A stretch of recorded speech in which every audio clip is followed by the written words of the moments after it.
Bismillahirrahmanirrahim. Assalamualaikum warahmatullahi wabarakatuh. Saya Andi Darmia dari Manajemen Pendidikan Islam kelas B semester 4. Dengan ini diajukan untuk memenuhi salah satu tugas mata kuliah Manajemen Sarana dan Prasarana dengan dosen pembimbing Bapak Irjus Indrawan SPDI MPNI. Makalah ini dengan judul Inventarisasi Sarana dan Prasarana Pendidikan. Dari makalah ini saya akan menjelaskan hanya beberapa poin saja. Yang pertama, untuk mengetahui pengertian inventarisasi sarana dan prasarana sekolah. Yang kedua, untuk mengetahui tujuan inventarisasi sarana dan prasarana sekolah. Yang ketiga, untuk mengetahui manfaat inventarisasi sarana dan prasarana sekolah. Yang keempat, untuk mengetahui pengadministrasian barang inventaris. Poin yang kelima, untuk mengetahui klasifikasi dan kode barang inventaris. Dan poin yang terakhir, untuk mengetahui pelaporan inventarisasi. Baiklah, kita akan mencoba untuk menguraikan poin-poin tadi. Poin yang pertama, pengertian inventarisasi sarana dan prasarana sekolah. Menurut Sri Minarti, 2011 menerangkan inventarisasi berasal dari kata inventarium, yang berarti daftar barang-barang, bahan, dan sebagainya. Menurut Ibrahim Bafadal, 2003, menerangkan bahwa inventarisasi adalah pencatatan semua barang milik negara. Dan menurut tim dosen Universitas Indonesia 2003, inventarisasi adalah kegiatan untuk mencatat dan menyusun daftar inventaris barang-barang milik instansi unit kerja secara teratur, secara tertib, menurut ketentuan dan tata cara yang berlaku. Menurut para ahli tadi bisa kita simpulkan bahwa inventarisasi sarana dan prasarana pendidikan ini adalah pencatatan atau pendaftaran barang-barang milik sekolah ke dalam suatu daftar inventaris barang secara tertib dan teratur. Barang inventaris sekolah adalah semua barang milik negara yang dikuasai sekolah, baik yang diadakan maupun dibeli melalui dana dari pemerintah, DPP maupun diperoleh sebagai pertukaran, hadiah, ataupun hibah, serta hasil usaha pembuatan sendiri di sekolah, guna menunjang kelancaran proses belajar mengajar.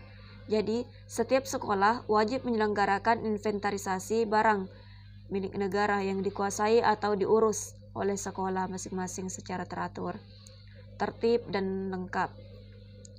Jadi kepala sekolah melakukan dan bertanggung jawab atas terlaksananya inventarisasi fisik dan pengisian daftar inventaris barang milik negara yang ada di sekolahnya. Selanjutnya, tujuan inventarisasi sarana dan prasarana sekolah.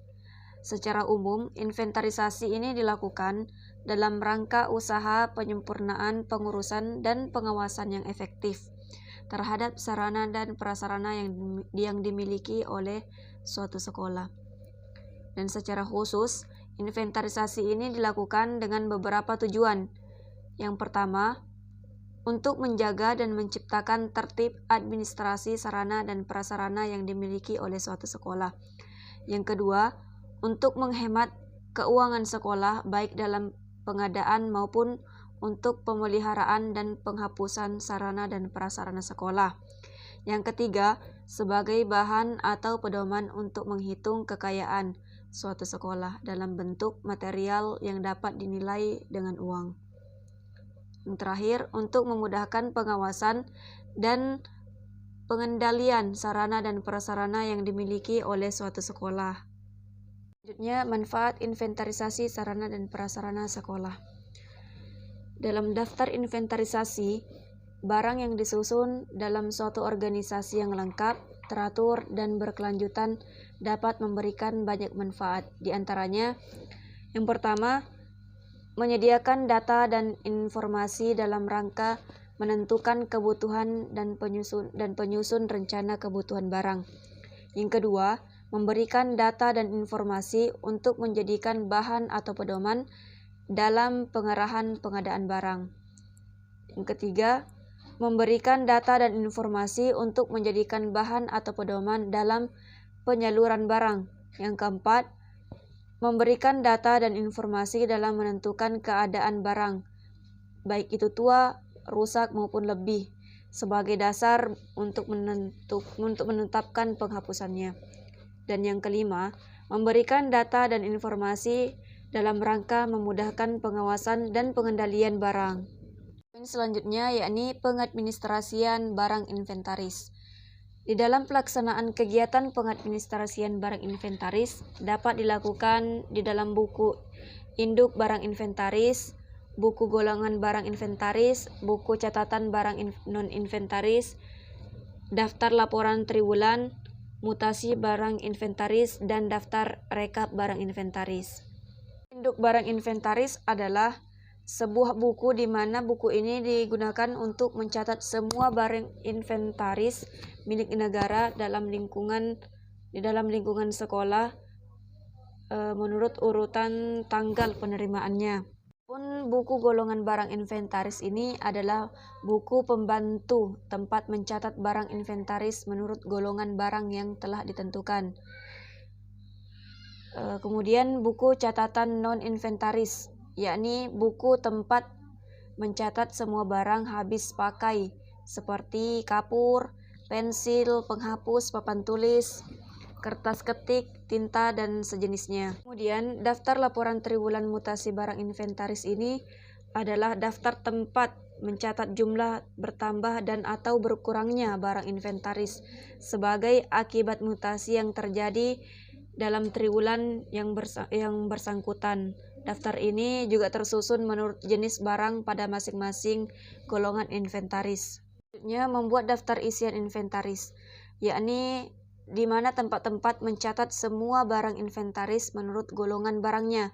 Dan yang terakhir, ini membuat daftar rekapitulasi barang inventaris, yakni merupakan daftar yang menunjukkan jumlah barang inventaris menurut keadaan pada tanggal 1 April tahun yang lalu, mutasi barang yang terjadi selama setahun tersebut, dan keadaan barang inventaris pada tanggal 1 April tahun anggaran berikutnya.